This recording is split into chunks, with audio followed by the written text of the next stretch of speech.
Bonjour à tous et bonjour à toutes les personnes qui viennent de se connecter pour ces journées de l'économie autrement et ce débat Souvenez-vous du futur. Avant de démarrer le débat, il était important pour nous de remercier Alternative économique et toute l'équipe de l'organisation pour ces journées de l'économie autrement qui sont véritablement des occasions de penser notre société collectivement et de se donner des moyens par la connaissance d'agir et justement de mettre en place des alternatives. Vous indiquez également que si la présentation qu'on va faire au cours de ce webinaire vous intéresse, vous pouvez laisser votre mail sur le chat et nous vous enverrons avec grand plaisir le diaporama. Alors, en termes d'objectifs pour cet après-midi, vous prévenir tout d'abord qu'on a adapté notre atelier aux contraintes du numérique. Nous avions envisagé un atelier en présentiel où l'objectif était de construire ensemble un planisphère des possibles à l'échelle de la Bourgogne-Franche-Comté. Cela nous a semblé impossible à réaliser sur une plateforme numérique et donc on a un petit peu adapté le contenu de l'atelier de cet après-midi. Et donc, en termes d'objectifs, pour cet après-midi, l'idée est de mieux comprendre la place des imaginaires et des récits collectifs dans le vivre ensemble et le faire société, d'explorer les systèmes de croyances, les contraintes qui s'imposent à nous dans la période que nous traversons et qui peuvent être des pièges ou des obstacles à la construction d'imaginaires et de récits collectifs. Et enfin, de nous donner l'occasion de nous interroger sur les outils et méthodes dont nous aurions collectivement besoin pour construire des imaginaires et des récits collectifs puisants dans la beauté du monde sans pour autant ignorer le réel et la situation inédite que nous vivons et qui nous touche au plus profond de nous et qui par là atteint nos collectifs avec toutes les dérives qui se répandent actuellement dans notre société et ce à tous les échelons. Avant d'aller plus avant dans la présentation, ce que l'on fait de manière générale sur tous les ateliers qu'on a l'habitude d'animer, c'est de situer notre point de vue. On appartient à la coopérative des citoyens, qui est une association d'éducation populaire qui propose des accompagnements, des formations et des ateliers. Nous sommes basés à Belfort et nous proposons une lecture du monde. Notre point de vue est situé empreinte d'éducation populaire et donc nous abordons par là les questions d'émancipation et de lutte des classes et nous visons à travers nos interventions la réappropriation par les citoyens de leur pouvoir d'agir. Pour aller un petit peu plus loin sur la présentation, donc je m'appelle Émilie Castellano, j'animerai l'atelier de cet après-midi avec mon collègue Cédric Bernard. Nous sommes des militants de l'éducation populaire. Nous allons vous apporter à travers cet atelier un certain nombre d'apports théoriques basés sur des travaux universitaires actuels et nous nous poserons aussi collectivement des questions. Alors, on va se doter d'un certain nombre de règles. Donc, tout d'abord, les règles de l'intelligence collective, de la bienveillance. Et j'espère que vous en aurez pour nous. On a plutôt l'habitude d'animer des ateliers en présentiel. On fait nos premiers pas dans le numérique depuis cette année et on n'est pas encore très au point sur les questions techniques. C'est pas notre cœur de métier. Donc, voilà. Donc, beaucoup d'humilité dans la présentation qu'on va vous faire cet après-midi. La confiance, l'écoute active, la parole juste et des temps de questions qui vous seront proposés au cours de l'atelier avec l'onglet questions qui se trouve à droite sur la plateforme. Et puis, si vous avez un problème technique, Valérie nous accompagne et on la remercie cet après-midi. Et donc, elle sera là pour répondre à vos questions si vous avez un problème technique pour suivre l'atelier.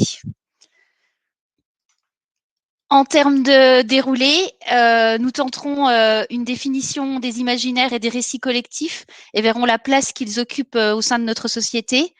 Puis nous regarderons quelques croyances, quelques pièges à éviter. Nous mettrons peut-être en évidence ainsi les systèmes de domination pour un réveil des imaginaires qui nous semble primordial aujourd'hui. Nous passerons ensuite à un premier temps de questions pour un appel justement au réveil de ces imaginaires. Et enfin, en forme de perspective, nous verrons sur quoi nous pouvons nous appuyer pour bâtir de nouveaux imaginaires collectifs. Nous n'avons bien entendu pas la prétention d'être exhaustifs. L'idée de cet atelier étant plutôt de se donner quelques éléments structurants sur l'importance des imaginaires et des récits collectifs dans la période que nous traversons. Alors, on va passer à un petit temps de sondage avant de commencer et on va vous mettre à profit. Alors, je crois que vous avez un onglet sondage et je vais laisser la main à Valérie. pour le sondage.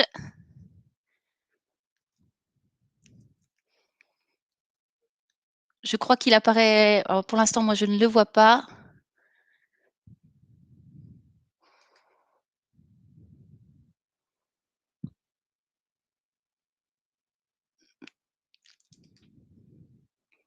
Valérie, je ne sais pas. Ah, Oui, Valérie. c'est c'est en cours, hein, c'est en Ok. cours. Je ressors. Ah, il y a quelqu'un qui nous prévient que le PowerPoint n'est pas forcément visible.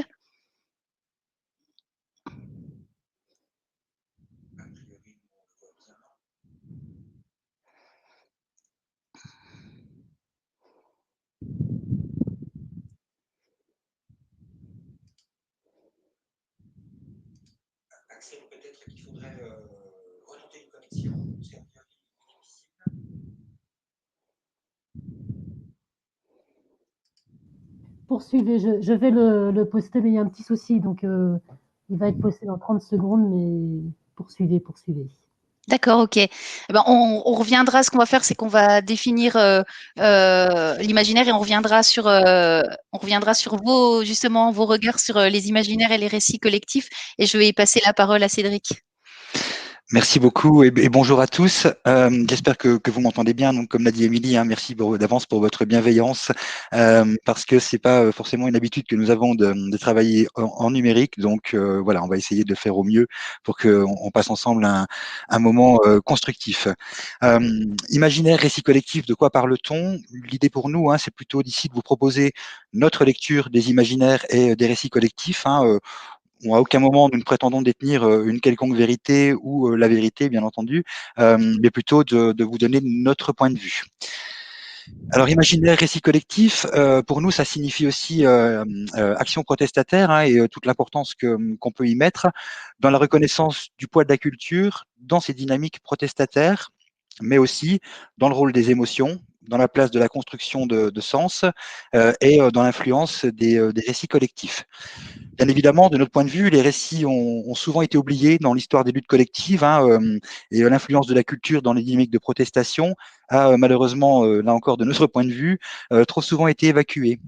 Alors on peut difficilement parler d'imaginaire, de récits collectifs et d'action protestataire sans revenir bien sûr à Gramsci, puisque lui-même, à l'inverse de Marx, en prenant en tout cas le contre-pied de Marx, hein, considérait que l'hégémonie culturelle précédait l'appropriation du pouvoir politique, et que par là, il aimait notamment à citer Victor Hugo ou Alexandre Dumas, hein, puisqu'il voyait en Jean Valjean et Edmond Dantès des héros des aspirations du prolétariat. Voilà, cette manière, à travers notamment la littérature, mais pas que, de se dire que le discours dominant peut être contré et que ça passe par l'hégémonie culturelle qui précède l'appropriation du pouvoir politique et par là, bien sûr, également l'appropriation des moyens de production, hein, Gramsci étant, vous le savez sûrement, un communiste italien du début du XXe siècle.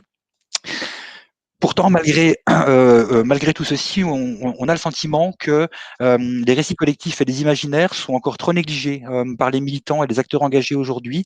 Et puis, ils sont trop souvent également délaissés au profit d'un agir stratégique et on pourrait dire qu'il est téléologique, hein, et que la finalité remplace finalement le récit et ce qui nous pousse à agir. Et ça laisse ainsi la place au récit dominant. Pour nous, le désespoir, il n'est pas naturel, il est bien fabriqué.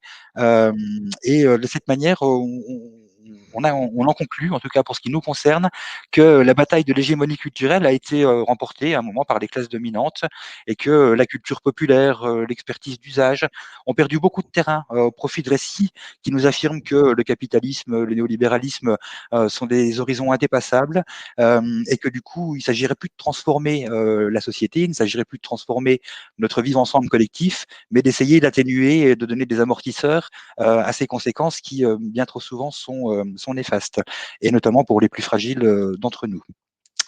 Pourtant, ces amortisseurs, même s'ils existent aujourd'hui, on peut se poser la question de leur efficacité, puisque encore très récemment, l'étude du secours annuel du secours catholique a montré que la France vient de dépasser les 10 millions de personnes vivant sous le seuil de pauvreté sur un pays de 68 millions d'habitants qui se dit, comment dire, moderne en tout cas. Et de ce fait, ça pose question sur notre capacité à réinventer ensemble quelque chose de différent et qui laisse la place à chacun. Je termine simplement avant qu'on retourne au sondage, sur la place des récits et des imaginaires collectifs.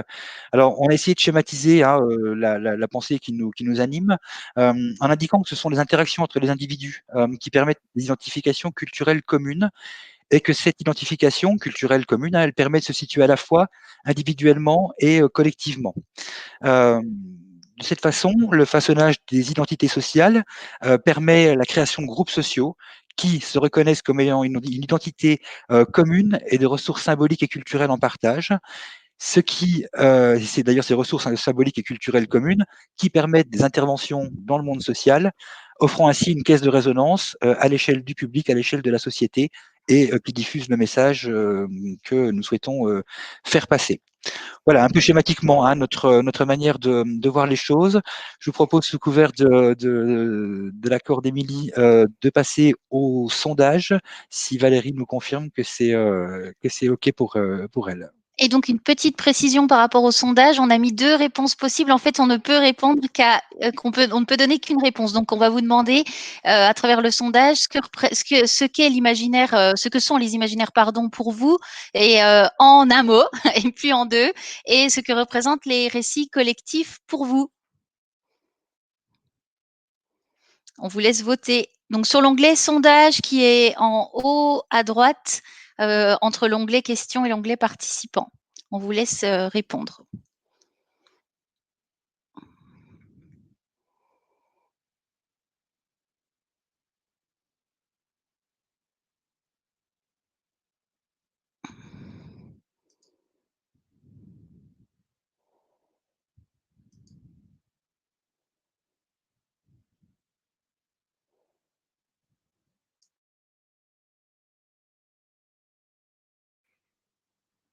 Alors effectivement, comme l'indique Valérie, n'hésitez pas à voter. Hein. C'est un sondage qu'on a construit, donc il est peut-être, il est même nécessairement orienté. Mais si des choses vous viennent à l'esprit, n'hésitez pas également à les indiquer dans le chat parce que c'est forcément pas exhaustif. Donc voilà, n'hésitez pas.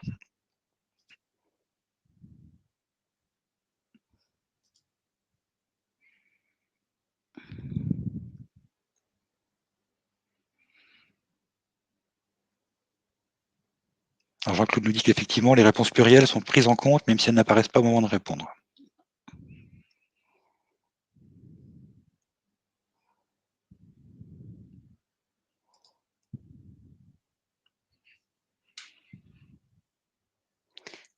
Alors, j'en profite hein, pour répondre à la question de Nicolas. Alors, effectivement, on a parlé d'Antonio Gramsci. Antonio Gramsci, donc on vous donnera les références de toute façon hein, des travaux sur lesquels on s'appuie. Antonio Gramsci, c'est donc un communiste italien du début du XXe siècle, hein, qui est un théoricien à la fois du communisme, mais aussi de l'histoire de l'hégémonie culturelle sur l'appropriation des moyens de production. Voilà, il vient prendre un peu le contre-pied de Marx sur cette question. Marx et Engels considérant que c'est l'appropriation des moyens de production qui permettait de diffuser le discours dominant, et lui vient prendre le contre-pied en disant qu'il est nécessaire de lutter sur l'ensemble des courants intellectuels pour pouvoir ensuite s'approprier le pouvoir politique. Je vais vous mettre l'orthographe et puis la référence. Voilà, je vous la mets dans le chat. Alors, je ne sais pas si pour le sondage, je crois que c'est Valérie qui peut nous dire si, si tout le monde a répondu et si on peut voir les réponses.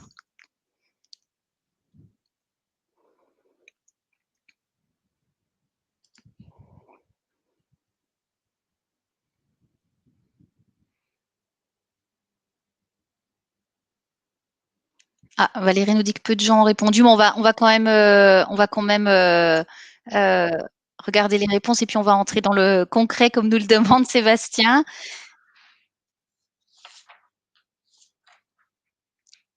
Je ne sais pas si les réponses s'affichent.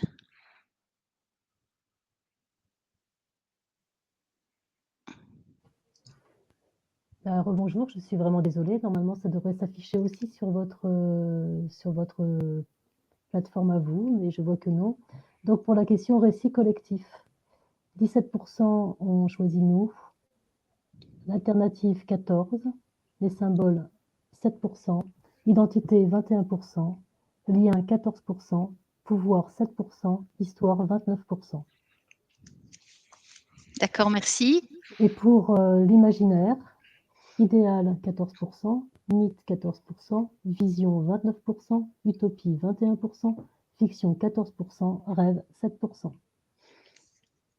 Donc sur la partie pour la partie récit collectif, on va le voir là juste après. Ça fait une bonne transition avec la partie suivante. C'est beaucoup la manière dont on se raconte l'histoire et notre histoire commune qui vont avoir une influence sur les récits collectifs. Donc vous avez bien fait de renvoyer l'histoire en premier lieu. Et pour la partie imaginaire, si j'ai bien entendu, c'est l'utopie qui vient devant.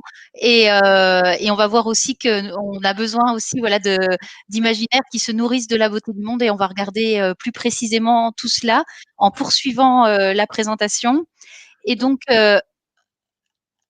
réveiller les imaginaires, oui, mais on vit aujourd'hui sous un certain nombre de contraintes ou de croyances qui peuvent nous empêcher, voilà, de réveiller ces fameux imaginaires. On vous en propose une lecture rapide parce qu'on a un temps court pour vous présenter tout cela. Et donc, on va vous présenter 4 croyances ou 4 contraintes parmi d'autres certainement que nous avons décidé de caractériser de la manière suivante.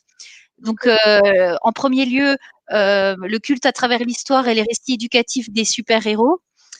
Croyance numéro 2, contrainte numéro 2, la croyance en la fin de l'histoire qui s'est diffusée au début des années 90 avec la chute du bloc soviétique. Croyance numéro 3, l'adhésion à la dystopie au sein de la période actuelle, mais qui est née au XXe siècle avec, à travers l'horreur des guerres qui a peu à peu fait plonger nos sociétés dans une forme de réassurance par le pire. Et la dernière croyance, le phénomène du ressentiment qui a explosé avec l'avènement des réseaux sociaux et qui peut paralyser, on va le voir, la démocratie à plusieurs endroits. Nous allons donc vous présenter ces 4 contraintes ou 4 pièges ou 4 croyances plus précisément. Alors, première croyance, nous avons besoin d'imaginaire collectif et pas de nouveaux héros. C'est-à-dire qu'aujourd'hui, nous considérons que le monde se retrouve face à des défis colossaux et d'une complexité inouïe.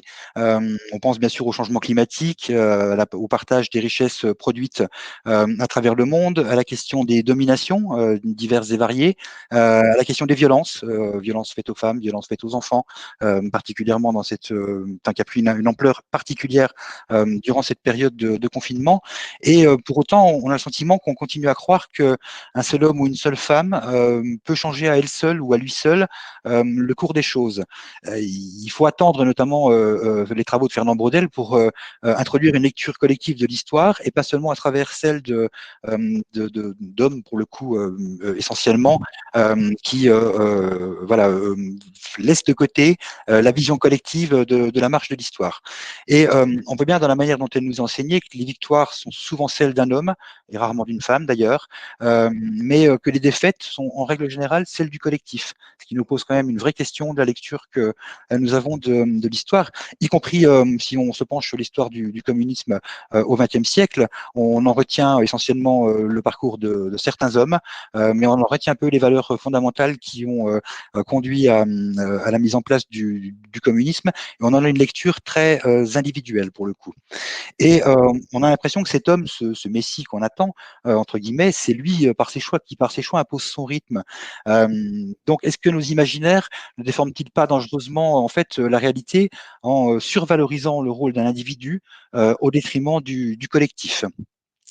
Bien sûr, hein, une fois de plus, si on relit l'histoire, elle est biaisée, hein, puisque encore très récemment dans l'histoire de France, la figure du général de Gaulle apparaissant comme le sauveur est celle que l'on retient la plus aisément et n'est pas nécessairement la totalité, l'entièreté de l'histoire. Notre objectif, c'est plutôt de montrer et de voir que l'histoire se construit ensemble, que le héros, c'est le collectif, et que ça pourrait être un nouvel archétype de ce qui pourrait être en fait une des fondations d'un imaginaire renouvelé pour construire le monde de demain, celui que nous appelons de nos voeux et que nous essayons de partager avec vous cet après-midi. Nouvel avatar de la verticalité et de la domination pour nous, c'est l'exemple très récent de l'élection de Joe Biden aux États-Unis, qui a soulevé un enthousiasme certain dans beaucoup de dans beaucoup de domaines et excusez-moi, et qui en fait presque entre guillemets un sauveur, nous donne l'impression que le fait que Joe Biden ait battu Donald Trump à l'élection fait de lui ce sauveur, et qu'il suffirait qu'il appose ses mains sur le monde pour en changer le cours et réécrire l'histoire. Donc voilà, on se retrouve à nouveau pris, on a le sentiment, dans cette histoire non pas collective, mais lue à travers l'intervention d'un individu qui viendrait et d'un messie qui viendrait nous sauver. Et pour nous, s'offrir l'occasion de nouveaux imaginaires collectifs, c'est d'abord penser à nouveaux collectifs, bien évidemment. Et il existe d'ailleurs des collectifs d'historiens, d'experts de sciences de l'éducation qui travaillent sur ces sujets actuellement et qui travaillent à une relecture collective de l'histoire. Ça nous paraissait important de le signaler à ce moment-là. Et pour faire le lien avec une remarque de Valérie, bien entendu que derrière, la question des super-héros et des réussites individuelles, on entend également la réussite et les apologies de fait du storytelling. On en reparlera pas à ce niveau-là, mais au niveau de l'utilisation du langage et du pouvoir des mots. Peut-être juste avant, Émilie, que tu poursuives, je prends la question de Jean-Michel, hein, puisqu'elle concerne très directement le premier imaginaire. Hein. Jean-Michel qui nous demande si ce n'est pas la grande réussite de la société capitaliste de transformer le citoyen en consommateur, nous amenant à un fort individualisme, d'où la figure du super-héros. Pour répondre très concrètement, hein, c'est un sentiment que nous partageons, un constat que nous faisons. Effectivement, il nous apparaît que l'hyper-individualisme, et on y viendra tout à l'heure hein, à d'autres échelles et avec d'autres moyens de le penser, conduit effectivement à nous dédouaner de notre apport dans le collectif et fait de nous, quelque part, un consumériste qui ne pense plus qu'à satisfaire immédiatement un besoin sans se projeter sur le temps long. Et on partage complètement la question et le point de vue de Jean-Michel sur ce sujet. Pardon, Émilie, je t'ai coupé. Pas de souci. Alors, croyance numéro 2 ou contrainte numéro 2, nous avons besoin d'imaginaires collectifs qui permettent de sortir de l'idée que tout est joué d'avance. Alors, on fait référence ici on fait référence ici au début des années 90 et à l'émergence de cette idéologie de la fin de l'histoire, développée notamment par Francis Fukuyama dans son livre La fin de l'histoire et le dernier homme. Pour aller vite sur cette notion, et comme nous le rappelions en introduction, nous nous situons au moment de la chute du bloc soviétique. Et donc, pour identifier la croyance révélée à travers cette fin de l'histoire, il s'agit de dire que la démocratie libérale, le capitalisme ont gagné et que nous nous trouvons ainsi face à l'inéluctable. Nous vivrions donc dans une société créée d'avance où l'unique choix est de s'adapter. Et l'unique choix également pour ceux qui n'y arrivent pas, c'est de s'insérer, de s'intégrer, voire aujourd'hui de s'inclure. On voit l'explosion des politiques d'inclusion dans nos sociétés. Nous reviendrons justement un peu plus loin sur la question du langage. Alors pour nous, cette croyance en la fin de l'histoire peut se matérialiser dans les théories de l'effondrement, défendues notamment par les collapsologues, où notre monde serait condamné à s'effondrer. Or, cette vision est restrictive pour nous et nie la complexité, car dans les faits, il n'y a pas qu'un monde, mais plusieurs mondes, des mondes interconnectés. On fait référence ici aux travaux d'Edgar Morin, qui ne réagissent pas du tout de la même façon. Les théories de l'effondrement, comme la croyance en la fin de l'histoire, ne permettent pas de voir la multiplicité des possibles. On peut faire ainsi deux critiques au catastrophisme. D'abord, l'effondrement n'est pas certain il n'est pas global et il n'est pas prévisible. Et surtout, cette certitude empêche de voir la diversité des situations et la possibilité de réaction politique. On peut donc dire, on fait référence aux travaux de Catherine et Raphaël Larère quand on parle de ça, est politiquement inoffensive, elle est même dépolitisée, nous encourageant à nous prendre en charge de manière individuelle, privée et de manière de nouveau individualiste. Elle s'inscrit par là dans l'idéologie libérale. Et même si tout n'est pas acheté, loin de là, dans ce courant, son côté bulldozer tétanise un peu toute velléité d'action collective, sans même parler d'espérance ou d'optimisme. Car oui, croire en l'effondrement, c'est faire l'économie d'une révolution sociale et politique. Cela empêche concrètement les luttes collectives. Et pour nous, s'offrir l'occasion de nouveaux imaginaires collectifs et pour en finir avec la fin de l'histoire, nous faut sortir de l'idée qu'il n'y a qu'un monde et qu'il ne peut être autrement. Il nous faut changer de croyance et sortir de l'idée de l'impuissance de l'action politique. Il y a une multitude de luttes sociales partout dans le monde pour essayer d'améliorer les choses, pour obliger les pouvoirs publics à agir. On vous en présentera quelques-unes en fin de présentation et je crois qu'il y en a une en cours en ce moment dans plusieurs villes de France. Et si vous souhaitez aller plus loin donc sur cette critique de l'effondrement, nous vous conseillons le livre fraîchement sorti de Catherine et Raphaël Larère, Le pire n'est pas certain, essai sur l'aveuglement catastrophiste. Troisième croyance ou contrainte, hein, c'est selon, nous avons besoin d'imaginaires collectifs qui luttent contre les dystopies. Il existe aujourd'hui des fictions sur commande qui se mettent au service des multinationales et de l'armée notamment, et qui pour nous permettent aux classes dirigeantes non pas de prévenir les chocs, mais justement de les anticiper pour y survivre et y gagner un avantage concurrentiel.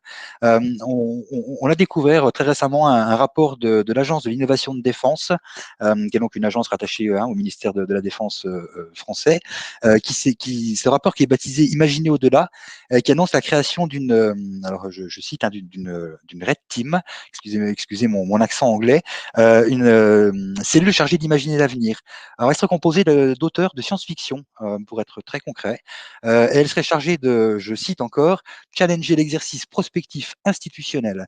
Alors il s'agit là en fait, pour cette cellule très clairement, d'imaginer des situations que les stratèges du ministère des Armées ne seraient pas nécessairement en mesure de prévoir, et l'idée c'est de travailler sur les conséquences, notamment par exemple de l'utilisation de l'intelligence artificielle à des fins malveillantes par d'autres États, et de le faire comme dans un jeu de rôle.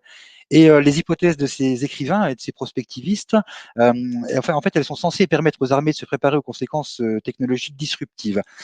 L'idée pour nous, c'est de se dire que, alors ça concerne bien entendu le ministère de la Défense, ça concerne aussi des multinationales, hein, et on a encore vu récemment qu'un certain nombre de patrons de GAFAM se font construire des bunkers, notamment en Nouvelle-Zélande, qui apparaît être l'Eldorado du bunker de milliardaires, pour anticiper un certain nombre de chocs.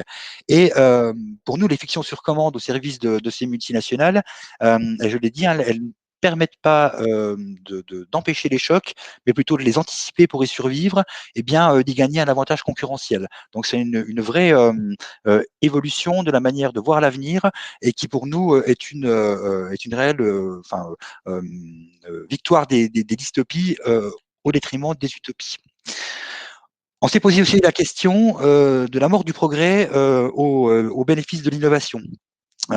Pour nous, le progrès, c'est quand même la recherche de l'amélioration de la condition humaine, alors que l'innovation, c'est plutôt se contenter de créer de nouveaux produits pour les lancer sur le marché. Il n'y a pas il n'y a pas de récit collectif d'avenir meilleur imaginé. On se contente de lancer un produit sur le marché et de le vendre et de le faire tourner. C'est pourquoi pour nous, en fait, l'innovation, c'est plutôt le progrès, mais dénué des valeurs des Lumières. Le progrès, il était encensé pendant un moment parce qu'il était constaté au quotidien, augmentation des congés payés, diminution du temps de travail, augmentation du pouvoir d'achat, augmentation en tout cas de l'accès à la santé, mais pour un certain nombre bien évidemment, de l'accès à l'éducation, développement des loisirs, etc. Et ce progrès, en fait, il était permis par des innovations technologiques multiformes, mais surtout par le fait que d'emblée, ces innovations étaient conçues ensemble et elles étaient destinées à un avenir commun plus radieux, on va dire. Voilà. Et aujourd'hui, c'est plus le cas. En tout cas, c'est notre sentiment. Il n'y a pas de progrès raisonné, choisi, partagé par la société.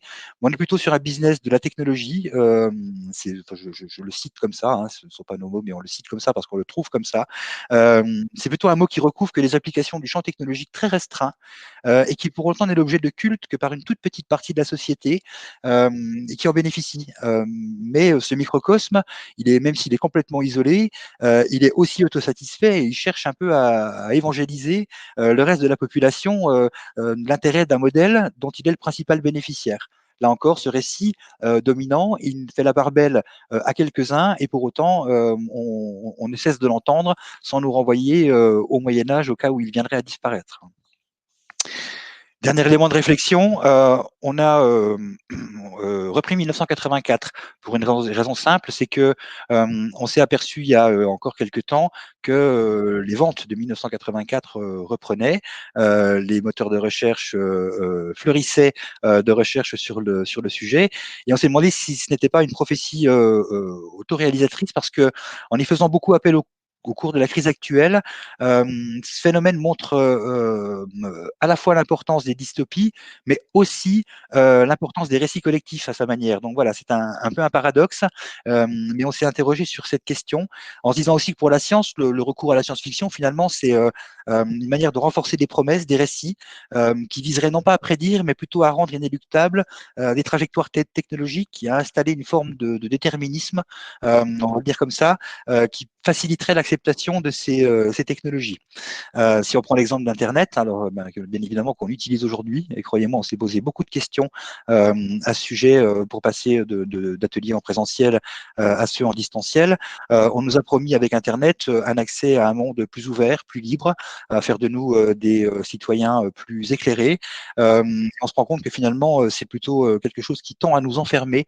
J'ai eu l'occasion de travailler avec un président de conseil général à l'époque qui s'appelait Michel Dinet, et qui avait coutume de dire, parce que il était très enclin des questions d'éducation populaire, qui avait coutume de dire que les réseaux sociaux, finalement, ce sont l'addition de nos solitudes. Voilà un petit peu comment nous voyons les choses, et on a le sentiment que pour s'offrir à l'occasion d'avoir de nouveaux imaginaires collectifs, on a besoin de retrouver aussi des utopies. Alors, croyance numéro 4, dernière contrainte que nous avons pointée, nous avons besoin d'imaginaire collectif qui nous fasse sortir du ressentiment. Alors, on a mis une petite citation, le ressentiment, c'est avaler le poison et attendre que l'autre meure. Et on s'appuie pour cette présentation sur le ressentiment sur un livre de Cynthia Fleury, Sigil amer, Guérir du ressentiment, qui vient de paraître aux éditions Gallimard, et qui nous parle du ressentiment comme une impossibilité de reconnaître la valeur des autres.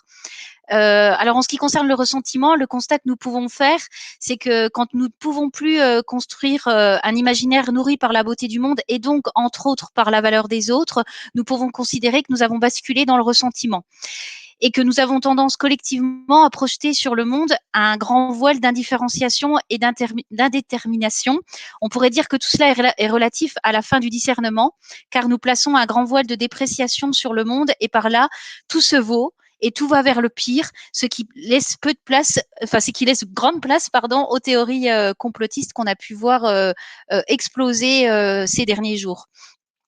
Alors, pour aller un petit peu plus loin sur cette question du ressentiment, donc du ressentiment au délire victimaire, aggravé par la montée de la précarité. Cédric en parlait tout à l'heure, les chiffres de la pauvreté explosent et on le voit bien à travers les témoignages que nous on peut recueillir régulièrement des professionnels du monde social. Les difficultés pour les familles les plus fragiles se font de plus en plus sentir et c'est de plus en plus compliqué et de plus en plus difficile, et une certaine forme d'intolérance à l'incertitude. Et cela n'est pas uniquement lié à la crise sanitaire actuelle, cela précédait bien cette crise, car nous vivions dans un contexte donc justement de précarisation qui s'est mis en place de plus en plus et de plus en plus fortement. Et nous pouvons dire ainsi que nous nous trouvons devant une maladie archaïque de l'humanité, mais qui se réaffirme avec l'époque moderne. Et quant aux raisons de ce basculement, en premier lieu, on pourrait dire qu'il y a des raisons objectives au ressentiment, dans le sens où nous sommes dans une période d'insécurisation. permanente. Et puis nous vivons également dans un monde qui se traverse par une grande, qui est traversé par une grande intolérance au risque et à l'incertitude. Alors, ce ressentiment, il est comme un pharmacon, il contient à la fois le poison et le remède. Donc, le ressentiment est à la fois un poison pour la démocratie car il peut littéralement la mettre à genoux. La démocratie, elle peut traverser la peur, elle peut traverser la colère, elle peut traverser la révolte, mais le ressentimisme est vraiment la chose qui peut faire tourner la démocratie contre elle-même. Ce ressentiment, c'est le moment où, en fait, collectivement, nous n'avons plus confiance dans la démocratie pour être un vecteur de progrès historique. Et nous sommes rentrés dans une grande phase de défiance où chacun se trouve sous l'œil de chacun au sein d'un monde, et Cédric en parlait tout à l'heure avec les réseaux sociaux, d'hyper-rivalité mimétique dont on trouve le parfait exemple justement à travers les réseaux sociaux. Alors pour nous offrir l'occasion de nouveaux imaginaires collectifs, nous pouvons considérer aussi que nous pouvons aussi considérer la démocratie comme un antidote au ressentiment, c'est-à-dire comme la mise en dialogue de valeurs différentes, voire contradictoires. Et donc, pour terminer, et avant de vous laisser la parole pour des questions, c'était important de terminer cette présentation des quelques contraintes que nous avons pu identifier en vous disant que s'offrir l'occasion de nouveaux imaginaires et de nouveaux récits collectifs, c'est à la fois, et pour nous, conscientiser le réel, c'est-à-dire prendre conscience que quelque chose arrive. Et dans la période actuelle, nous pouvons même dire que quelque chose d'inédit arrive, mais que cela ne doit absolument pas nous empêcher de nous projeter dans l'histoire qui, de toute façon, aura une suite. Et on vous propose de passer un petit temps de questions-réponses. Donc, vous avez la possibilité de les inscrire sur l'onglet questions. Alors, simplement, je me permets de vous redonner en quelques mots les contraintes ou en tout cas le temps que vous puissiez rédiger vos questions ou vos réactions, parce que c'est important pour nous aussi d'avoir.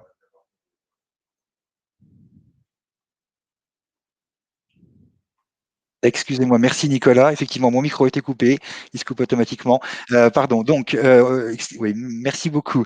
Donc, on souhaitait avoir un petit temps de questions-réponses avec vous, recueillir vos réactions. C'est important pour nous aussi, bien entendu, de vous entendre, de vous lire pour le coup. Et l'idée était de vous redonner les quelques contraintes que nous avons pointées en tout cas. Et c'est notre point de vue, on le rappelle, c'est pas une vérité, c'est notre lecture des récits collectifs et des imaginaires.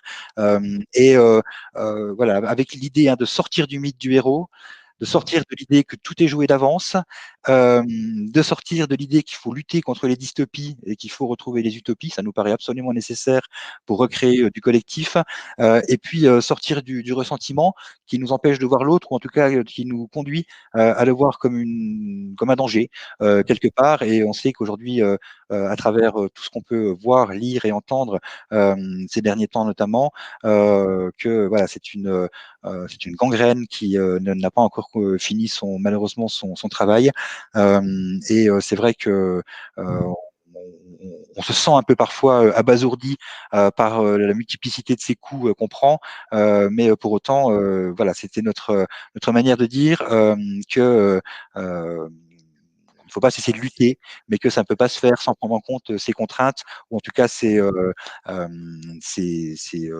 questions. Voilà. On vous laisse la place pour vos questions, vos réactions, si vous alors, en avez. on a une question de Jean-Michel. N'est-ce pas la grande réussite de la société? Ah non, c'est celle du dessous. C'est celle du dessus. Ouais. Ne peut-on pas nous appuyer sur le héros qui peut amener vers le collectif dans la mesure où celui-ci rassemble? Étonnant exemple récent de Diego. Alors ça, c'est une question pour moi, Axel. Je dis ça pour Émilie. Effectivement, je partage ton point de vue, mais pas complètement. Je partage ton point de vue dans le fait que Diego Maradona est devenu pour beaucoup, et notamment pour les plus fragiles, un héros. Mais j'ai vraiment l'impression que c'est à travers, c'est important cette histoire collective, et en faisant de sa propre destinée quelque chose ramené au collectif, qu'il a permis ça en fait. et je trouve que, pour le coup, en plus, il a eu une histoire cabossée par la suite. Du coup, je trouve que voilà, il portait ça, mais il dépassait sa propre personne et sa propre individualité pour le porter. Même si je suis d'accord avec toi, hein, que ça a joué un rôle et que par moment, on a peut-être besoin qu'une tête dépasse, mais on y viendra tout à l'heure. Ça nous paraît intéressant aussi que si elle dépasse, ça ne se fasse pas au détriment du collectif, en tout cas. Je ne sais pas si j'ai répondu à ta question, mais et voilà, en tout cas, c'est notre point de vue. Alors, une autre question de Nicolas. Si on leur apporte des solutions en en cours de récit, les dystopies ne restent-elles pas intéressantes? Bien sûr, elles sont un regard important sur nos comportements peuvent nous amener, ou en tout cas, elles nous permettent de mettre des garde-fous. Mais en aucun cas, enfin, nous, ce qui nous était important de montrer, c'est comment ces dystopies peuvent devenir des sortes de prophéties autoréalisatrices, et où en fait il n'y aurait plus de chemin que de celui de sombrer dans ces dystopies. C'est un peu l'idée qu'on défendait en parlant de réassurance par le pire, en fait. En fait, ce qui nous semblait important, c'est de sensibiliser à cette tendance qu'on peut avoir, alors je dis pas chacun d'entre nous, mais qu'on peut avoir collectivement, pour le coup, à chercher dans ces histoires une forme de compréhension du réel. On l'a vu aussi avec les théories complotistes qui ont émergé ces derniers temps, et voilà, qui ne sont pas nées d'aujourd'hui pour autant, et qui montrent bien que en fait on se cramponne à ces récits en se disant c'est ce qu'on est en train de vivre, ça nous réassure d'une certaine manière, parce que d'un seul coup on comprend, ça nous donne l'assurance de comprendre, mais en même temps que ça nous donne l'assurance de comprendre, ça nous bloque. J'ajouterais juste un petit complément et effectivement, Nicolas ajoute, hein, pose la question de la dystopie qui passe forcément par une histoire véhiculant la peur. J'ai envie de dire oui, enfin d'une certaine manière, en tout cas, la dystopie nous conduit à un futur qui n'est pas enviable au regard de celui qui l'écrit, en tout cas. Voilà, elle est peut-être enviable au regard de certains qui la lisent. J'ajouterais juste un élément sur Émilie l'a dit tout à l'heure, ça nous paraît vraiment fondamental. Euh, L'effondrement, par exemple, la théorie de l'effondrement, pour nous, c'est une dystopie. Le grand danger de cette question, c'est bien de se dire que puisque l'inéluctable va arriver, il n'y a plus d'imprévisible, et que les solutions que vous proposez d'apporter, Nicolas, finalement, dans ce récit, elles ne sont plus envisagées. Et c'est bien ça qui nous chagrine, pour le dire avec un euphémisme, c'est bien ça qui nous chagrine, parce que pour le coup, nous restons convaincus que si on ne bouge plus, si on ne lutte plus, on retourne chacun à son individualité. Je n'ai absolument rien à titre personnel contre les gens qui font cette démarche de dire moi je m'extrais de la société parce qu'à un moment je pense que l'effondrement arrivant, je vais m'en protéger. Nous sommes plutôt sur, et c'est ce que vous proposez, plutôt sur un courant qui consiste à dire que on peut apporter des solutions et qu'une dystopie, elle n'est pas définitive, mais que si on y apporte des solutions et qu'on réécrit collectivement ce récit, l'histoire, elle ne s'écrit pas sans nous. Voilà. Et on regarde pas l'histoire passée, mais c'est bien nous qui l'écrivons collectivement. Alors, une question de Jean-Michel. Les utopies peuvent se construire au sein des collectifs, partis politiques, syndicats, associations, et on voit dans quel état sont ces collectifs. Les seuls collectifs sont très sectoriels, et sur une question individuelle, quelle piste? Alors, on partage bien entendu le constat des partis politiques, syndicats, associations qui ont joué, quoi qu'on en dise, dans le passé, et même encore aujourd'hui à certains endroits, ce rôle-là d'écriture et de constitution de récits collectifs et de combats. Quelle piste, pourrait être acteur associatif, hein, par ailleurs, pour nous la piste, et c'est une question de remise en question permanente, c'est de se demander justement pourquoi on fait les choses, quel sens ça a, quelle place on veut prendre. Et on est pris, hein, comme tous les acteurs associatifs, dans les questions de subvention, de pas subvention, d'appel à projet, d'innovation permanente. Enfin voilà, toutes ces contraintes, hein, qui nous poussent quelque part à perdre ce discours militant au profit d'un discours de fonctionnement ou d'un discours d'institutionnalisation de notre propre structure pour des questions de perdurabilité perdurer et de continuer. Et on est traversé par ces questions pour te dire, voilà, c'est des échanges presque quotidiens sur ce qu'on fait, pourquoi on le fait, comment on le fait, et à qui on s'adresse, et c'est quoi le plus important, etc. Et pour moi, enfin voilà, une des pistes pour moi, c'est de revenir, et nous on a à cœur, en tout cas sur notre territoire, de poser les questions, de se poser les questions à nous, mais aussi de les poser collectivement aux structures qui nous entourent, associatives, dans le domaine social, culturel, et j'en oublie et encore plein d'autres, en leur disant mais justement quelle place de militant on doit avoir, quel projet de société on porte, et collectivement comment on se relie, comment on coopère les uns avec les autres pour représenter véritablement une force. Et je crois que là, si on parle d'économie sociale et solidaire, c'est par cette coopération entre acteurs et cette conscience de vivre et de partager, d'avoir un monde en commun et une vision du monde en commun. Et il faudra à un moment donné qu'on se pose la question de quel récit au pluriel on met en œuvre autour de ces projets communs. Mais pour nous, c'est par là, quoi. Alors, il y a encore une série de questions, et puis qu'on va prendre, et puis après on poursuivra si vous le voulez bien, parce que on a voilà un temps à tenir. Christiane, donc, qui dit que nous vivons dans une société étouffante, et qui se demande comment l'imaginaire peut nous sauver. C'est vrai que les livres de science-fiction actuels sont plutôt pessimistes. Ils écrivent rarement des utopies. La place et le rôle des femmes dans l'histoire n'est-elle pas un bon exemple de l'écriture orientée de l'histoire par ceux qui nous la racontent? Alors là, je vais laisser Émilie vous répondre, parce que c'est un sujet qui l'intéresse beaucoup. Et effectivement, la découverte récente de tombes de femmes qui auraient eu un rôle de guerrier, voire même, si j'ai bien compris, un rôle de leader. Voilà. Je vais laisser Émilie répondre. Juste avant, il y avait sur le chat un exemple qu'Axel citait sur la commune de Los-Sangoël. Donc, c'est intéressant de le signaler et de vous le montrer. Et Patrick, qui demandait si l'urgence d'un récit collectif à construire ne concerne pas une société post-croissance si difficile à caractériser. Mais je laisse Émilie répondre sur la question de la place de la femme dans l'histoire. Oui, c'était un sujet hyper, super important. Je crois qu'on a tous toutes d'abord et tous aussi à se réapproprier notre histoire, et notamment l'histoire des luttes féministes.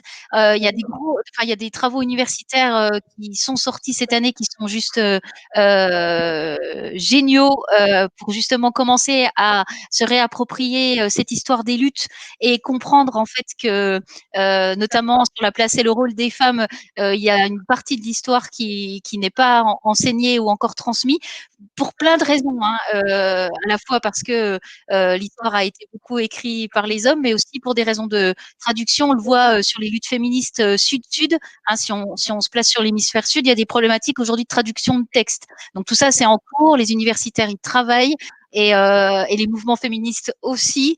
Et je rejoins Valérie dans le fait qu'on a collectivement à se réapproprier la place et le rôle des femmes dans l'histoire. C'est un des grands combats culturels qui nous permettrait, parmi d'autres solutions, de faire taire cette histoire de domination, voilà, qui génère beaucoup de violence dans notre société. Merci beaucoup. Je me permets juste, parce que c'est une transition parfaite, de signaler. Donc là, il y avait la question de Patrick sur la société post-croissance, si difficile à caractériser. Et puis une intervention de Jean-Michel qui nous dit je suis délégué syndical, et pour vivre aujourd'hui, mon syndicat propose du service individuel pour avoir de l'adhésion. Sans ça, il n'existe pas. C'est une belle transition, je trouve, avec la question que nous on se posait là, qui s'affiche. Les outils dont nous aurions besoin aujourd'hui pour construire des imaginaires se nourrissant de la valeur de l'autre et de la beauté du monde, mais tout en conscientisant la situation actuelle. Voilà, on n'est pas des utopistes absolus, on essaye d'imaginer un monde meilleur, on essaye de trouver des valeurs qui nous traversent et qu'on partage. C'est ce qu'on essaye de faire aujourd'hui avec vous, et on vous remercie beaucoup pour toutes ces questions, toutes ces remarques qui voilà, nous permettent aussi d'échanger avec vous. Et puis là, on était un petit peu sur les contraintes et ce qui pouvait nous enserrer. On va essayer d'avoir maintenant une vision un peu plus en termes de perspective par rapport à ces questions-là. Et moi, je voulais juste, avant de passer à ça, revenir sur la remarque de Patrick sur la société post-croissance si difficile à réaliser. C'est un état des lieux qu'on a souvent partagé. Et justement, en fait, déjà de prendre conscience que à quel point on vit, c'est ce qu'on essayait de vous montrer dans la première partie, à quel point on vit sur ce modèle de société où plus rien d'autre ne peut exister, ce qui fait qu'on est carrément dans l'impossibilité d'imaginer ce que serait un monde sans croissance, en fait. Et ça montre bien qu'on a tous besoin de se nourrir de dialogue, enfin voilà, des valeurs des autres, des envies des autres, des besoins des autres, et qu'on a besoin de retravailler ce récit collectif pour nous permettre d'imaginer un monde post-croissance. Alors, sur quoi s'appuyer justement pour bâtir de nouveaux imaginaires collectifs? Alors, pareil, pas la prétention d'être exhaustif dans la présentation parce que ça va très très vite. Et donc, on vous présente quelques fondamentaux qui nous semblent importants en appui à la réflexion. Le premier d'entre eux, pour nous, c'est de distinguer l'urgence de la nécessité. On a l'impression aujourd'hui que la société est malade du temps, qu'il y a un culte de l'urgence, et que notre temps est devenu un bien précieux, mais quasiment incontrôlable. Et on a le sentiment que l'essor du numérique y a quand même grandement contribué. Ça a créé de nouveaux espaces temporels où on a l'impression que tout va plus vite. Je prends l'exemple du mail. Quand un mail part dans nos univers professionnels, on a l'impression que si on n'y a pas répondu dans les 5 minutes qui viennent, c'est qu'on est en train de ne pas produire ce qu'on devrait produire. Ça pose quand même de graves questions. Et malgré tout, dans les récits dominants, on nous indique que si on revient sur cette question, on va retomber au Moyen Âge. Voilà, avec tout ce que ça représente en termes d'imaginaire, pour le coup, qui sont plutôt des imaginaires sombres, bien que ce ne fût pas qu'une période sombre, loin de là. Mais pour autant, voilà, c'est caractérisé comme ça. Et on a l'impression d'être de plus en plus asservi par le temps. Mais pour autant, nous croyons qu'on peut retrouver de la confiance. On a réussi à travers l'histoire et à travers les temps longs, à travers l'éducation, la culture, les pouvoirs publics, à s'inscrire dans ce temps long. Et c'est vraiment ce temps long et retrouver ce temps long qui nous donne l'occasion enfin, en tout cas, qui nous donne l'envie de continuer à lutter.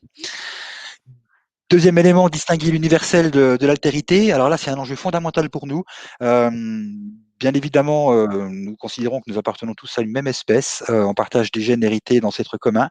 Pour autant, on a une carte génétique qui nous est propre et unique.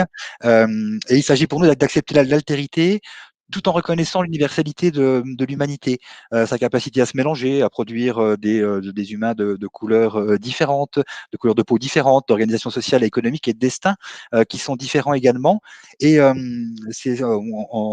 préparant cet atelier, on a replongé un petit peu dans la préhistoire, parce que pour nous, c'est vraiment un débat entre moderne et non moderne, on va dire ça comme ça, parce que, par exemple, quand il y a eu beaucoup de débats sur le fait que Homo sapiens serait moderne par rapport à Néandertal qui ne l'était pas, et pour autant, les travaux des préhistoriens, enfin, comment dire, des spécialistes de la question ont bien mis à jour que Néandertal avait sa forme de modernité, et que voilà, c'est pour nous un sujet extrêmement important, et notamment toute la question de l'accès, de la fracture numérique, qui nous paraît de la préhistoire à aujourd'hui traversée par les mêmes courants idéologiques.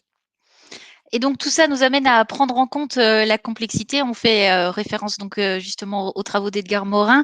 Et prendre en compte la complexité, c'est penser la complexité du réel et donc s'offrir des lectures croisées. On en parlait tout à l'heure avec les luttes féministes. Ben, s'offrir l'occasion de lectures croisées qui mettent en lumière les paradoxes, envisagent l'imprévisible et l'incertain comme un inéluctable. Et une démocratie aboutie est une manière d'intégrer justement cette complexité, donc de prendre en compte la pluralité, y compris des idées et des opinions minoritaires, voire marginales. Deuxième point d'appui, enfin quatrième pour le coup, quatrième point d'appui, s'appuyer, alors ce mot-là, sur une resubstantialisation du langage. C'est le vrai outil de régulation de la démocratie. Donc, il faut redonner substance aux mots que l'on emploie. L'exemple facile, en fait, de cette perte de substance de la langue, c'est la novlangue. On parle aussi de langue de bois. Donc, un exemple parmi d'autres, hein, on parle de personnes en situation de rue. Expression née en 2018 au sein de la mairie de Paris, écartant par là l'expression même, enfin le fait même que le logement est, et il faut le rappeler, un droit en France. En effet, on voit aujourd'hui peu de sphères sont épargnées par ce phénomène et on voit émerger une langue de plus en plus coupée de la réalité, n'apportant aucune information nouvelle ou intentionnellement truquée, voire manipulatoire. Or, et c'est important de le dire, les mots précèdent la pensée. Sans mots, pour désigner une chose, nous ne la voyons pas au sens littéral du terme. Et nous nous retrouvons donc amputés de tout un lexique qui nous permet de penser le monde. L'autre phénomène de perte de substance de la langue, on le retrouve sur les réseaux sociaux avec un logage qui s'assimile plutôt à un vomissement. Et là, nous sommes clairement dans le ressentiment dont on parlait tout à l'heure, car par l'anonymat, ces réseaux permettent à chacun de vomir sa haine de l'autre, de porter atteinte et de porter un coup le plus violent possible. Donc, redonner substance à la langue, c'est donner sens et corps aux mots que l'on emploie. C'est pour ça aussi que pour nous, c'est important à chaque fois de situer notre point de vue, notamment pour redonner substance aux mots que l'on emploie et s'affirmer sur ces questions-là. Et c'est apprendre à dialoguer. Et donc voilà, en termes de pistes, c'est cet apprentissage de la langue, cet apprentissage du dialogue, et donc faire vivre notre seul vrai outil de régulation dans un système démocratique, qui est le dialogue. Cinquième point d'appui, ou en tout cas volonté de notre part, c'est de sortir des logiques quantitativistes. Alors, le quantitativisme, hein, pour nous, c'est vraiment la manière d'ignorer les enjeux de l'expérience subjective de travail. Et puis de rompre l'équilibre entre la quantité de production, on va le dire comme ça, et la qualité des conditions de cette production. Donc en gros, ça c'est tout ce qui passe par la robotisation, par la mécanisation, qui a été un moment peut-être une forme de progrès, mais on a arrêté de se demander si ça avait du sens et pour qui et collectivement ce qu'on pouvait y mettre derrière. On s'interroge aussi sur les logiques quantitativistes, en tout cas en ce qui nous concerne, par la manière de mieux mesurer toutes les actions de prévention. Aujourd'hui, on sait qu'il y a un certain nombre de politiques publiques qui sont menées à travers des logiques quantitativistes, mais qui ne mesurent pas ou insuffisamment les logiques de prévention. Et c'est pour nous un élément extrêmement important. Pardon pour ceux qui les utilisent tous les jours, mais le saint tableur Excel, nous, de temps en temps, il nous donne un peu des boutons. Je vais le dire comme ça. Et on aimerait bien pouvoir sortir de cette logique.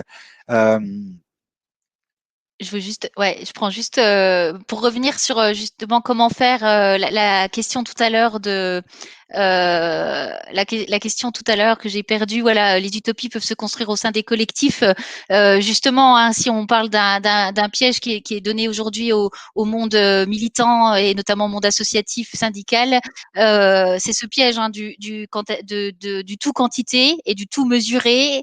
Et donc c'est important en fait aussi en tant que militant, justement de le dire et de militer. Moi, j'ai des exemples un peu partout en France pour accompagner des dirigeants de l'économie sociale et solidaire, de dirigeants qui se sont rassemblés, enfin de collectifs qui se sont rassemblés en disant maintenant stop, on sort de ces logiques de quantité, de tableau Excel, etc.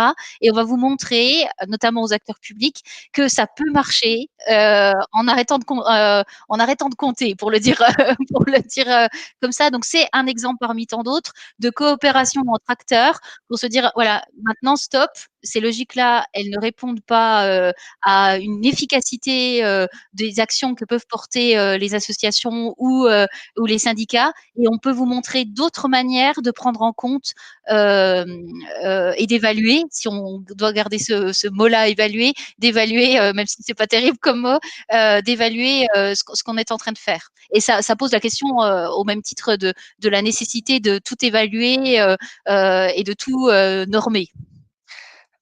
Merci beaucoup pour ce complément, Émilie. Alors, avant de répondre à la question de Valérie sur la multiplication des anglicismes, question que j'adore, je termine juste la présentation parce que c'est le dernier élément sur lequel nous on souhaite s'appuyer.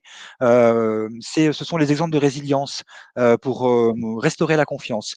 On l'a vu très récemment à travers, par exemple, le mouvement des Gilets jaunes. On le voit aujourd'hui encore à travers les ZAD, notamment. Il y a des expérimentations qui consistent à retrouver de l'horizontalité, à sortir de ce qu'on a dit tout à l'heure, du culte du chef, du culte du Messie, et à se dire que chaque expérience vaut le coup et que retrouver du collectif, c'est aussi redonner du sens à cette lutte. Donc voilà, et c'est refaire société à des échelles parfois différentes. Ce qui pose la question de la mondialisation et de la manière dont la mondialisation, son pendant finalement, c'est l'hyper-individualisme.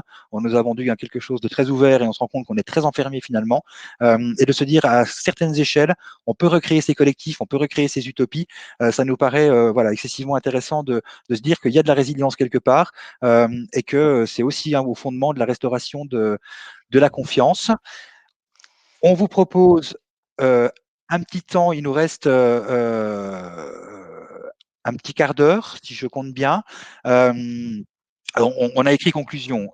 C'est pas vraiment une conclusion parce que, bien évidemment, on vous l'a dit, il n'y a pas de vérité en nous. En tout cas, on n'a pas l'impression d'en porter une quelconque.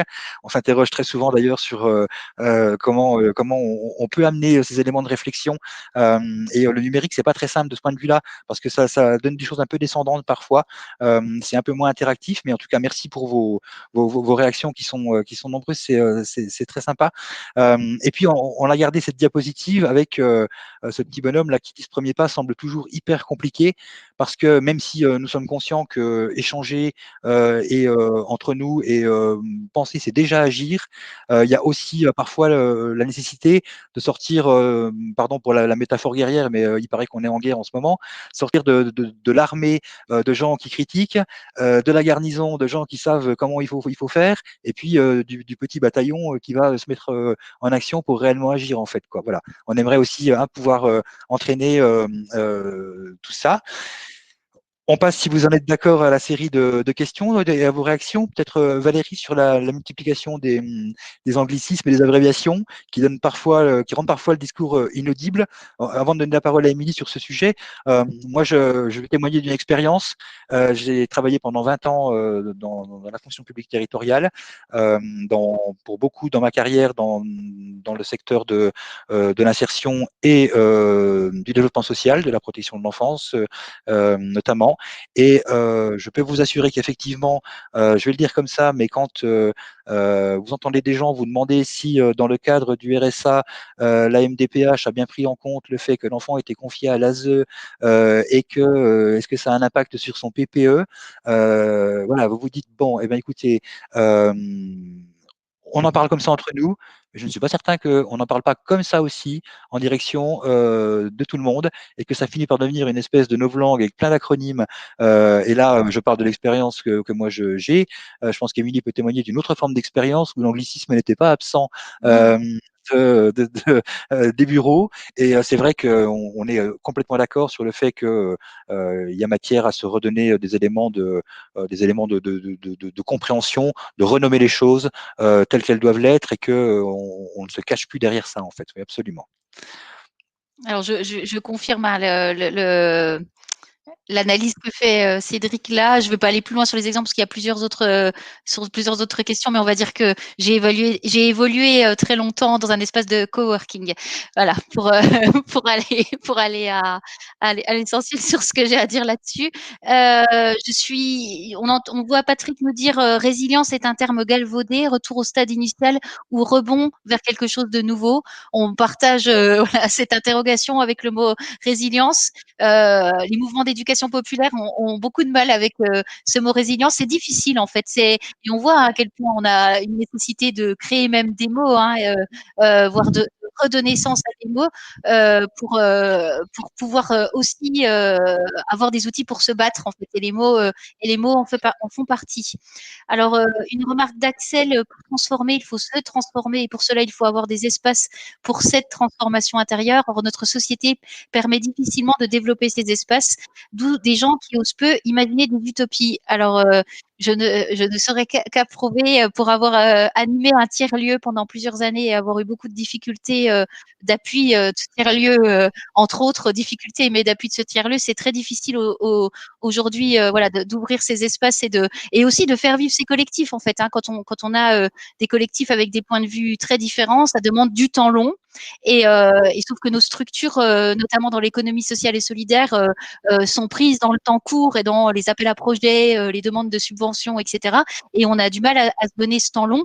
Et il y a une vraie résistance à mettre en œuvre pour justement se donner le droit au temps long et se donner le droit à l'échec aussi. Parce que imaginer de nouveaux possibles, c'est aussi des fois se tromper. Et moi aussi, pour avoir animé un tiers-lieu pendant 10 ans, on s'est souvent trompé collectivement. Et je me suis aussi parfois trompée, peut-être souvent individuellement. Et donc voilà, c'est aussi se donner le droit d'essayer et de tenter des expériences. Je souligne la remarque de Jean-Michel sur le fait que la période actuelle aurait besoin de s'inspirer du film On arrête tout et on recommence, de l'équipe de Charlie Hebdo dans les années 70. Utopie loufoque, mais bien utile. On est complètement d'accord et on vous avoue qu'on est très fan. Parce que la remarque de Jean-Michel fait le lien avec la question de Bernard, qui disait pourquoi ne pas donner une vision d'avenir positive plutôt que de se faire peur. C'est effectivement, et on est complètement d'accord là-dessus, le chemin de crête, j'ai envie de dire, sur lequel nous nous trouvons aujourd'hui. Vous l'avez vu dans notre présentation, quand on travaille ces questions, on finit toujours par en sortir en se disant mais oh là là, tout ça c'est quand même pas très réjouissant, et ça c'est le premier instant. On est un peu sidéré en se disant mais finalement il y a des récits dominants, on est contraint par tout un tas de choses, comment va-t-on en sortir? Et notre objectif c'est bien justement voilà de partager avec vous cette prise de conscience que c'est pas simple, mais qu'en même temps on a envie qu'il existe encore des envies d'écrire une histoire qui nous appartient, de se dire que tout qu'on souhaite sortir de la logique selon laquelle tout est tellement compliqué que voilà, on finit par nous dire ne vous en faites pas, on s'occupe de tout et tout ira bien, mais qu'on souhaite vraiment se réapproprier ce pouvoir d'agir et qu'on a envie pour le coup d'écrire de belles utopies, effectivement, et de ne pas continuer uniquement à se faire peur. Et justement, c'est pour abonder dans le sens de Cédric, c'est la ligne de crête entre résilience et entre ressentiment et révolte. En fait, c'est la prise en compte de cette réalité qui s'impose à nous aujourd'hui.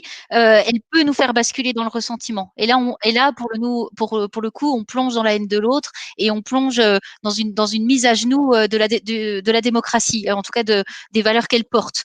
Et la ligne de révolte, c'est-à-dire prendre conscience du réel pour se dire là c'est pas normal, c'est pas juste, c'est pas il y a des dominations, etc. Et comment on lutte contre. Et en fait, c'est sur cette ligne-là qu'on se situe entre ressentiment et révolte, parce que la révolte est un outil de progrès de la démocratie. La démocratie n'est pas un état donné définitif et on y est bien et c'est fini, mais elle est bien une histoire de progrès et d'avancée, recul et d'échecs-erreurs, enfin voilà, aussi de tentatives, d'expériences, etc.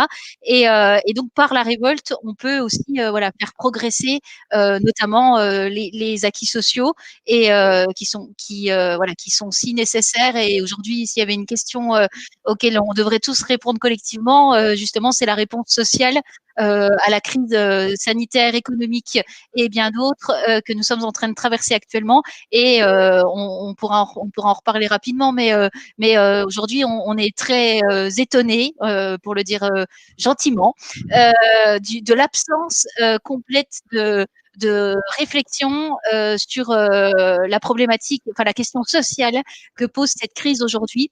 On l'a dit tout à l'heure avec l'explosion de la pauvreté, ça devrait nous occuper du matin au soir, tous à la place où on est aujourd'hui, et on est pris sur plein d'autres sujets, alors que, et là bon, on partage notre point de vue, ça nous semble être le sujet actuel au vu de ce qui est en train de nous arriver dessus. C'est bien toute la question. Et Bernard demandait s'il faut sortir des représentations. Nous, on pense que oui, pour le coup. On aimerait travailler en horizontalité et retrouver d'autres espaces de dialogue, effectivement.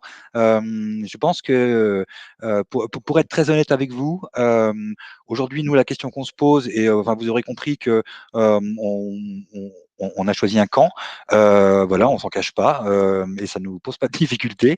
On se dit très souvent, mais comment ne pas se mettre d'accord sur les 80% de choses sur lesquelles nous sommes effectivement d'accord, et faire en sorte que les 20% qui restent, on puisse en discuter, on s'offrir les espaces de discussion, parce qu'au final, on voit que la classe dominante, pour le coup, elle n'a pas de difficulté à se mettre d'accord sur ses objectifs, sur ses finalités, sur la manière et sur le récit qu'elle nous raconte. Finalement, en nous poussant tout à l'heure au consumérisme et à l'hyper-individualisme, on finit effectivement par tomber dans ces espaces où on se sent complètement isolé, et on n'arrive plus à franchir ce pas d'un nouveau récit collectif. Et Émilie le disait, enfin, nous on était effarés de voir la manière dont on nous raconte aujourd'hui une histoire qui ne nous permet pas d'envisager une convergence des luttes, je veux dire comme ça. Aujourd'hui, la question de la pauvreté en France, la question des violences faites aux femmes, la question des violences faites aux enfants, et la question des libertés de conscience, etc. Bien entendu qu'elles sont intersectionnelles, pour le coup, pour reprendre un terme à la mode, et ça nous paraît tellement évident qu'on essaye de découper tout ça pour nous empêcher de voir collectivement que voilà, c'est aussi un espace de lutte pour nous. Alors on a une dernière question, je crois, et après on a fait le tour des questions de Nicolas. Quid du politiquement correct? N'y a-t-il pas trop de substance dans les mots qui ralentiraient le débat dialogue? Alors, je vais le dire comme je le sens, tu complètes, Cédric, si tu vois d'autres choses à ajouter. Pour moi, le politiquement correct, il est plutôt du côté du fait d'ôter la substance au langage. Quand on parle, par exemple, des personnes en situation de rue, on est complètement dans le politiquement correct. Et pourtant, en fait, on enlève toute la souffrance, toute l'injustice, en fait, qu'il y a derrière les situations qui sont vécues par ces personnes qui sont à la rue. Et en évacuant cette question-là, on évacue par là même la question de se révolter, d'autant que le logement, pour parler encore une fois de cette situation-là, est un droit en France et pas un privilège pour certains, et que cette question-là, elle devrait être réglée par l'application simple du droit et des lois qu'on s'est données pour vivre collectivement les uns avec les autres. Donc il n'y a pas de solution à trouver, il y a une application de la loi à faire, et simplement une application de la loi à faire. Alors, peut-être juste avant de conclure, parce qu'on va arriver au terme de notre atelier, alors, il y a un débat qui se poursuit sur le chat sur le fait que les désaccords seraient féconds ou pas. Nous-mêmes, parfois, nous avons des débats sur le caractère fécond ou pas des désaccords. Ça nous arrive, et heureusement d'ailleurs qu'on discute nous-mêmes et qu'on n'est pas complètement toujours sur la même ligne, même si Axel le disait avec le sourire, hasta la Vittoria siempre, pourquoi pas. Mais en même temps, ça nous arrive également, voilà, de ne pas être d'accord, et tant mieux. Ça nous paraît important. Jean-Michel qui dit, petite anecdote, nous venons de recevoir un SMS de gouv.fr, les commerces rouvrent. Voilà, donc c'est là encore c'est le récit, le storytelling qui continue. Ça donne des exemples effectivement, voilà, qui sont aussi parlants de la manière dont on communique, de la manière dont on est assommé aussi d'informations, et voilà, qui peuvent être parlants aujourd'hui. Pour préciser juste une chose, alors il y a Axel qui nous dit les désaccords fondent la démocratie, bien entendu. Hein. Je sais, enfin voilà, je sais pas si on s'est mal exprimé sur ce point, certainement d'ailleurs. Pour nous, les désaccords et le conflit sont sont une des bases de la démocratie. Et aujourd'hui, justement, on a perdu cette notion-là du désaccord et de l'animation en fait du conflit. Un conflit, ça ne se gère pas, ça s'anime, on regarde ce qu'il y a à l'intérieur du conflit, on fait vivre ce conflit, parce que derrière ces conflits, en fait, il y a des choses qui sont, c'est par là que peuvent naître des initiatives, des idées, des projets, enfin voilà, des envies. C'est par ce conflit lui-même, et les désaccords sont primordiaux dans un système démocratique. Alors, Jean-Michel nous demande, oui, si on peut dire un mot sur nos actions Ouais, sur Belfort. On avait prévu effectivement de vous donner quelques. C'est peut-être un peu tard pour le faire très concrètement et de le décliner. Par contre, on va vous inviter, on va vous donner nos coordonnées, où vous pourrez trouver toutes les infos sur Belfort, parce que on va clôturer. Oui, il nous reste 2 minutes, si je me trompe pas. Et donc, juste vous dire qu'on a mis toutes les références bibliographiques dans le diaporama. On demandera aux organisateurs si c'est possible de vous le transmettre par mail à l'issue des débats. Et vous dire que, oups là, je suis allée trop vite. Vous dire que on est basé à Belfort, on s'appelle la Coopérative des citoyens, on est une association d'éducation populaire. On a un site internet qui s'appelle www.lacoopérativedescitoyens.fr. On est joignable également par mail avec agir@lacoopérative des citoyens. Et donc, on propose des ateliers d'éducation populaire en ce moment en numérique parce qu'on n'a pas le choix, mais on préfère de très très loin le présentiel sur les questions de société à destination plus particulière des publics dits fragiles, même si c'est encore un mot qui est pas terrible, mais voilà, des publics éloignés du débat, voilà, qui sont éloignés, qu'on éloigne du débat, je vais le dire comme ça, c'est mieux, qu'on éloigne des débats publics, et donc avec vraiment à cœur d'encourager, voilà, et de permettre à tout le monde de pouvoir comprendre, se réapproprier ces questions-là. On accompagne également des associations et des structures d'éducation, des structures du monde de l'économie sociale et solidaire sur des questions de gouvernance partagée, de projets associatifs, etc., et de militantisme. Et quand le cœur leur en dit, on accompagne des collectivités territoriales également sur ces questions-là quand elles souhaitent réellement travailler sur des dynamiques de participation. Il nous reste très exactement 1 minute pour vous remercier très sincèrement pour votre bienveillance, pour tous ces échanges qui nourrissent aussi nos réflexions, nos actions. On a vraiment un souhait de les partager. Donc, n'hésitez pas, hein, on est vraiment à votre disposition aussi si vous voulez échanger avec nous. Vous avez toutes les coordonnées sur le site internet. Voilà, en tout cas, on tenait à vous remercier vraiment très sincèrement pour votre participation, pour votre bienveillance aussi, parce que c'est pas toujours évident. On essaye de faire de notre mieux. Mais en tout cas, un grand merci à vous. Merci, oui, merci beaucoup. Et puis, au plaisir de pouvoir se rencontrer en vrai, et pour de vrai, au-delà des écrans et des réseaux. Merci à tous et bonne continuation pour les journées de l'économie autrement. Je crois qu'il reste la conférence de clôture. Et donc, on va se retrouver à la conférence de clôture peut-être. Et merci encore pour les journées de l'économie autrement et à Alternative économique et aux équipes d'organisation, à Valérie aussi, Merci Valérie. qui nous a aidés au cours de cette présentation. Merci à tous pour tout ce que vous nous avez apporté. À très bientôt.